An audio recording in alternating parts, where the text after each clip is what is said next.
bem, pessoal, vamos lá. Continuando a aula anterior de eletroquímica, nós vamos agora pensar em potenciais. Na aula anterior, eu afirmei a vocês que um determinado elemento, em relação a outro, daria elétron e outro receberia esses elétrons. Vocês vão entender hoje, num exemplo simples, como é que eu sei quem vai doar e quem vai receber elétron. Ponto.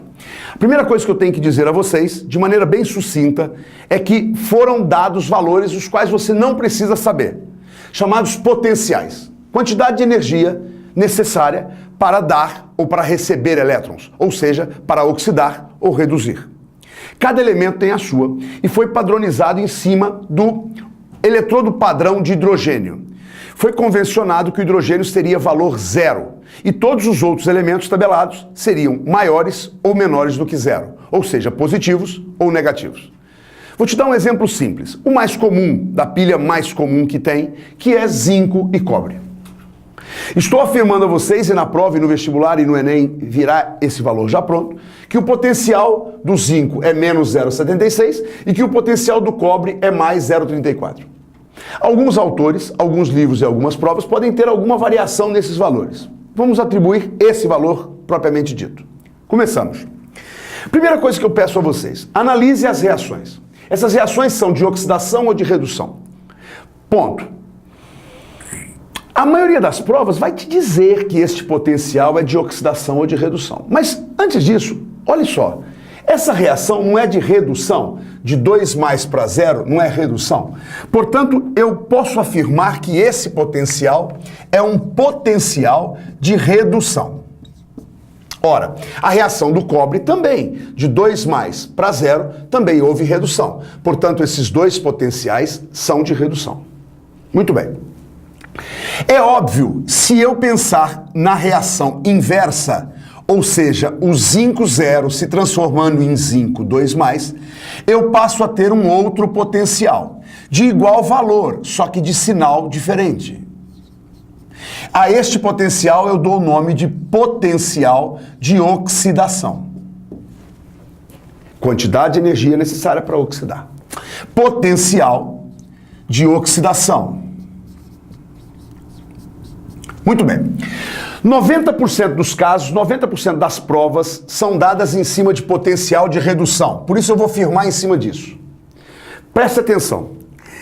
É óbvio, é claro que você consegue entender que quem tem o maior potencial de redução realmente vai reduzir. Então, desses dois, qual é o maior?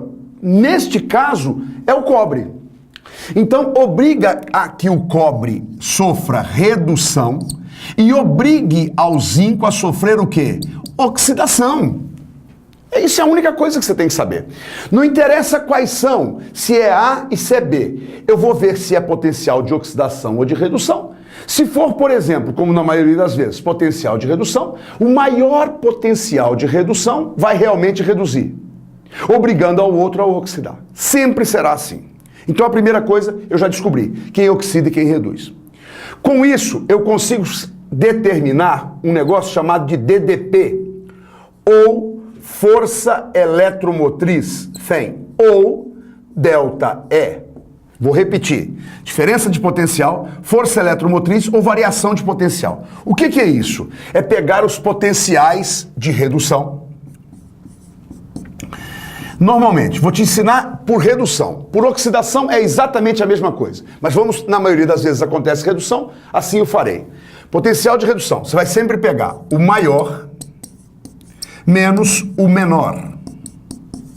Vou repetir. O maior potencial menos o menor. Nesse caso, eu consigo fazer facilmente. Vamos ver ΔE. Poderia ser FEM ou poderia ser DDP. Eu quero ΔE. Potencial, variação de potencial. O que vai acontecer aqui agora? Qual é o maior dos dois? Mais 0,34 volts.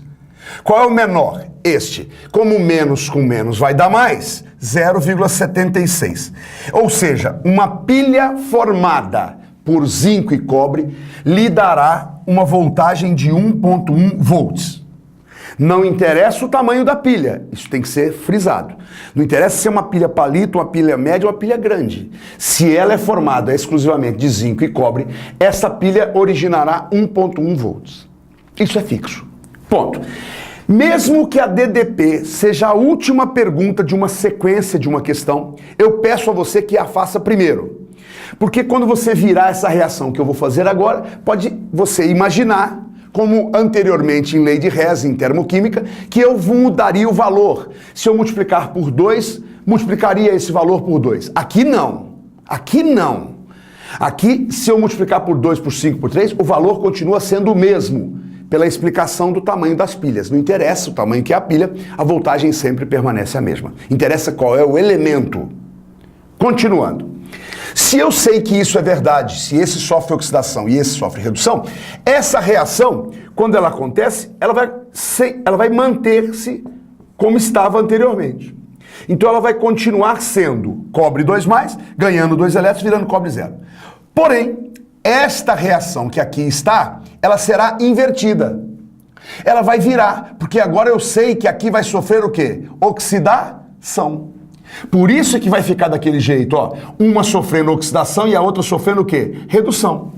Eu vou virar essa equação. Virar é o quê? Passar os produtos para reagente e os reagentes para produto. Então vai virar Zn2+, mais 2 elétrons. Poxa, muito bem. Preste bastante atenção.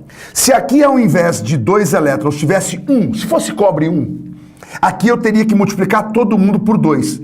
Porque sempre eu terei que visar a igualar os elétrons. Gente, o elétron que sai de um elemento é o mesmo elétron que chega no outro. Então se saíram 10 elétrons, tem que chegar a 10. Não tem mágica. Então acontece 2 elétrons, 2 elétrons. No reagente e no produto, esses elétrons vão desaparecer.